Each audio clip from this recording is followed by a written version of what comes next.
Veux-tu, Eric, que je te raconte aujourd'hui l'histoire du bon petit diable? Oh, oui, tante Clara. Mais pourquoi dis-tu un bon petit diable? Un diable, ce n'est pas gentil. Oh non, bien sûr. Non, en réalité, Charles, c'est ainsi que s'appelait notre petit diable, avait bon cœur.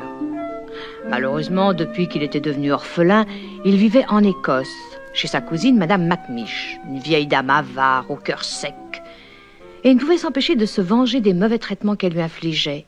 Un jour, Madame Macmish, qui l'attendait sur le pas de la porte, l'accueillit très brutalement. Encore en retard, petit garnement.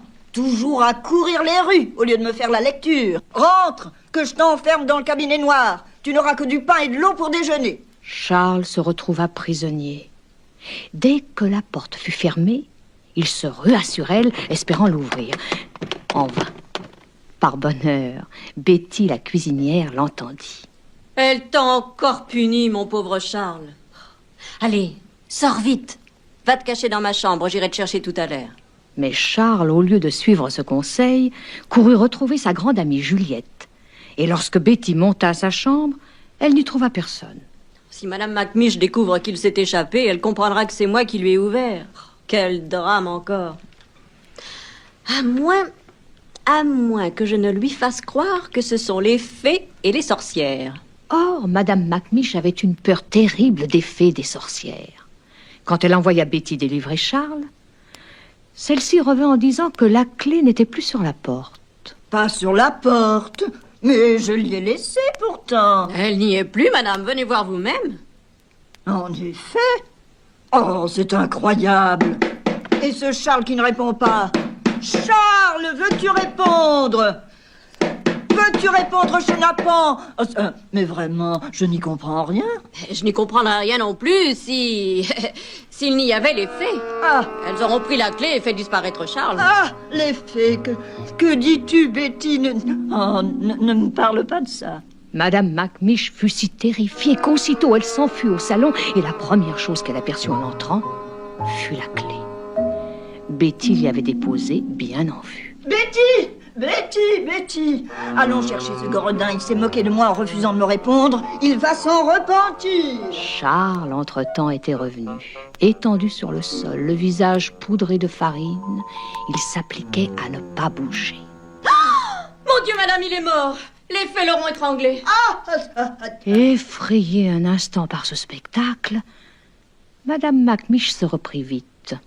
Elle se pencha vers Charles, prête à lui administrer quelques bonnes gifles, mais Charles, qui n'était ni mort ni évanoui, se mit à gesticuler comme un forcené, décochant à la cruelle Madame Macmish tant de coups de poing et de coups de pied qu'elle perdit son dentier dans la bataille. Charles le ramassa et, en cachette, le donna à Betty. Tu lui mettras dans sa soupe. Maudit galopin! Rends-moi mes dents! Je ne les sais pas, ma cousine. Fouillez-moi si vous voulez. Demandez-les plutôt aux fées. À ces mots, Madame Macmish lâcha prise. Elle n'osa même pas priver Charles de déjeuner et le petit drôle eut la joie, en passant à table, de voir sa cousine repêcher dans l'assiette que venait de lui servir Betty le dentier dégoulinant de potage. Et elle a encore voulu le battre, tante Clara? Non, cette fois, elle n'a pas eu le temps, car Charles, d'un bond, se sauva chez Juliette.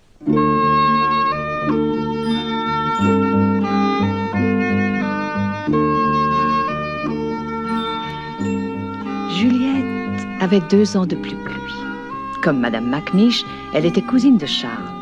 Mais quelle différence entre elles! La jeune fille se montrait toujours prête à pardonner, et elle avait grand mérite à faire preuve d'un caractère si doux, car elle était aveugle. Tandis que sa sœur Marianne travaillait pour les faire vivre toutes les deux, elle restait seule de longues heures, sans jamais se plaindre. C'est toi, Charles? Pourquoi reviens-tu si vite? Je me suis sauvée. Tu comprends, quand elle a trouvé ses dents dans le potage? Et puis, je préférais ne pas rester là-bas. Avant de partir, j'ai rempli cette tabatière de café et mis son tricot dans la cheminée. Oh, Charles, comme tout cela est mal. Tu ne changeras donc jamais? Je sais qu'elle ne t'aime pas et qu'elle est injuste avec toi. Mais aussi, tu la fais toujours enrager. Oh, c'est plus fort que moi. Elle me rend méchant. Avec toi, tu vois, j'ai envie d'être bon. Essaie de l'être aussi avec elle. Elle se calmera, tu verras. Va lui demander pardon. Oh, ça jamais. Tiens, tu lui ressembles, mon pauvre Charles. Je ne veux pas lui ressembler. Après les sages paroles de Juliette, Charles, malgré tout, pensa qu'il devait faire un geste de bonté. Il retirait le tricot qu'il avait caché dans la cheminée quand la vieille dame pénétra dans la pièce. Il s'avança vers elle, repentant. Mais hélas, elle ne voulut pas accepter ses excuses. Et après lui avoir donné une rude correction, l'enferma une fois encore dans le cabinet noir. À peine libéré, il alla raconter à Juliette ce que lui avait valu sa bonne volonté. Elle parvint, non sans mal, à lui arracher de nouvelles promesses, et Charles, pendant quelques jours, reçut sans protester les impitoyables fessées que lui distribuait à tout propos Madame Macmiche.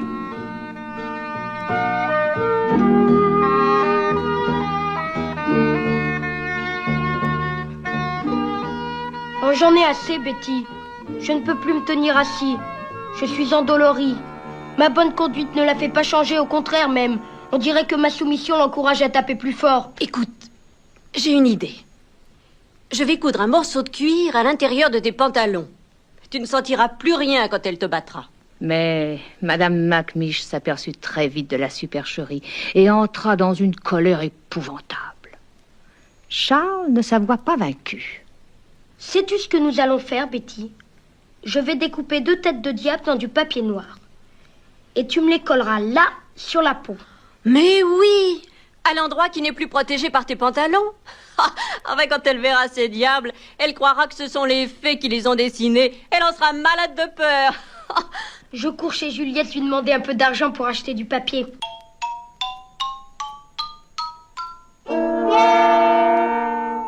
Approche, Charles. Comme tes visites me font plaisir, je ne m'ennuie jamais lorsque tu es près de moi.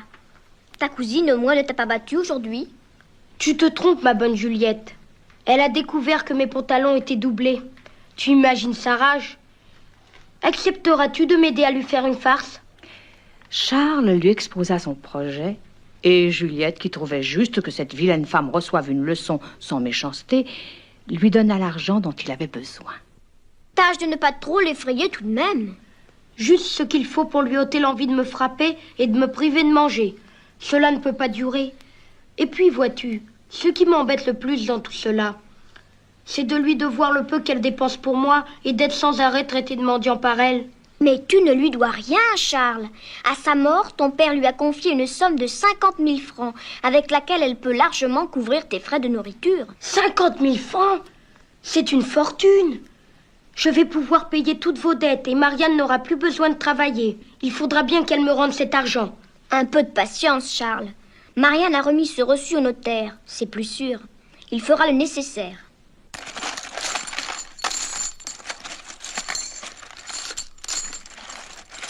Ah, mon bel argent. 200 000 francs.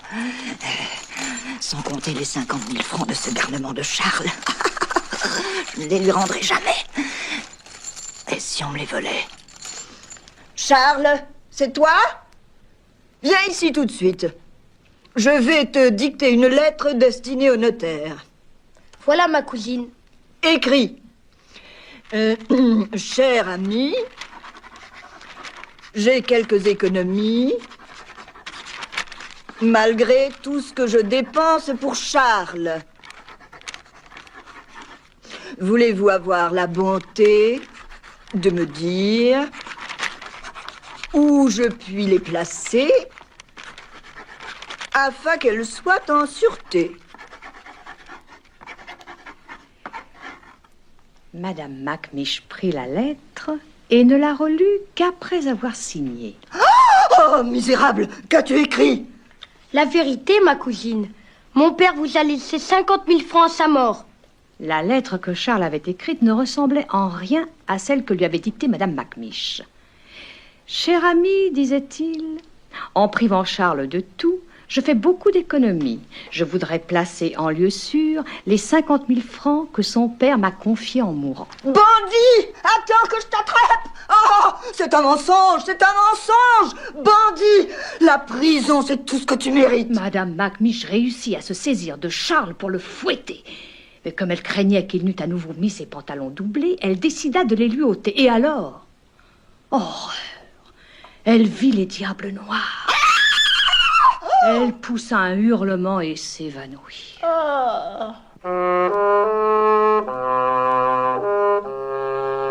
Le lendemain, Betty, exécutant les ordres de Madame Macmish, accompagna Charles dans l'horrible pension de Monsieur Olnick. On recevait là plus de châtiments que de bonnes leçons. Aussi Charles se promit de ne pas y rester longtemps. Un soir, il décrocha la cloche qui réveillait chaque matin les élèves à 5 heures. Le sonneur, qui était sourd, tira ce jour-là sur sa corde, fort consciencieusement, sans produire aucun son. Et tout le monde fit la grasse matinée à la grande fureur de M. Olnick. Après quoi, Charles répandit de la glu sur les chaises du directeur et du surveillant. Impuissants et furibonds, les deux hommes y restèrent si bien collés qu'ils furent obligés de se dévêtir. La patience de M. Olnick était à bout. Si le coupable ne se dénonce pas, vous serez tous fouettés. Alors, Charles avoua que c'était lui, et fut à l'instant renvoyé de la pension comme il le souhaitait. Il rendit aussitôt visite au juge de paix et lui demanda la permission d'aller vivre chez ses cousines, Juliette et Marianne. Le brave homme accepta. Te voilà, Charles. Tu t'es fait renvoyer, n'est-ce pas? Oui, exprès. Je veux vivre avec toi et le juge est d'accord. J'en suis très heureuse. Mais il faudra être sage, car c'est une lourde responsabilité pour Marianne de te garder près de nous.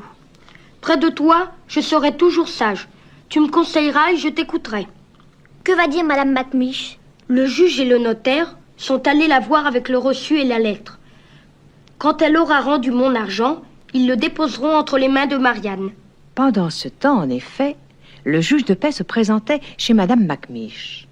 Elle nia, hurla, pleura, et à la fin, résignée, elle se disposa à remettre l'argent de Charles à l'homme de loi. Mais lorsqu'elle lui tendit la clé de la cassette où elle avait rangé sa fortune, l'épreuve fut si pénible pour elle qu'elle s'écroula sur le sol et perdit connaissance.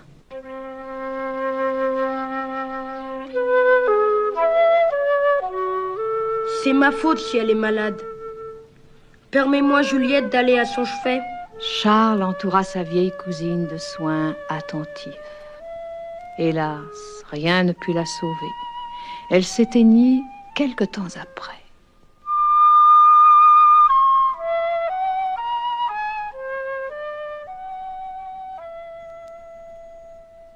Nous allons acheter une ferme. Marianne la dirigera. Nous ferons venir Betty et son fiancé. Et ils pourront se marier enfin. Comme tu changes, Charles. Comme tu deviens sérieux. C'est parce que tu es bonne, Juliette. J'ai toujours envie de te faire plaisir. Je t'aime tant. Charles, cependant, ne parvenait pas toujours à réprimer son caractère impétueux. Lorsqu'ils furent tous installés dans la ferme, il partit un jour en carriole avec Édouard, le mari de Betty, pour acheter une truie au village voisin. Donne-moi les rênes, Édouard. Je veux conduire le cheval. Oh, ce cheval est trop fougueux. S'il n'est pas fermement tenu, il s'emballera. Donne, donne. Je te dis, je suis bien assez fort. Édouard céda, et ce qui devait arriver arriva. Le cheval s'emballa, la carriole se renversa, et la truie fut écrasée. À partir de ce jour, Charles ne mérita plus aucune remontrance. Personne, au bout de quelques années, n'aurait pu reconnaître dans le jeune homme calme et affectueux qu'il était devenu le petit diable qu'il avait été dans son enfance.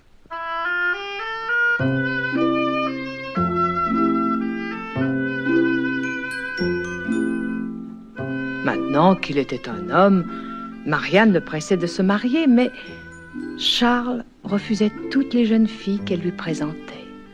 Marianne serait heureuse que tu te maries, Charles. Elle nous a jusqu'à présent consacré sa vie généreusement. Si tu te mariais, elle serait enfin libre d'épouser l'homme qui l'attend depuis longtemps et qu'elle aime. Et toi, Juliette? Que deviendras-tu? Ne songe pas à moi. Que penses-tu de la fille du notaire? Marianne dit qu'elle est très jolie. Tu es plus jolie qu'elle, Juliette. Plus intelligente, plus douce. Dis, Juliette, voudrais-tu m'épouser? Accepte, je t'en prie, je voudrais faire ton bonheur à mon tour. Charles, Charles, oh mon ami, jamais je n'aurais osé te l'avouer, mais mon plus cher désir est de n'être jamais séparé de toi. Alors, tante Clara, ils se marièrent et eurent beaucoup d'enfants, comme dans les contes de fées. Ils en eurent 2 seulement. Un petit garçon, William, et une petite fille, Marie. Et bien sûr, tout le monde vécut très heureux pendant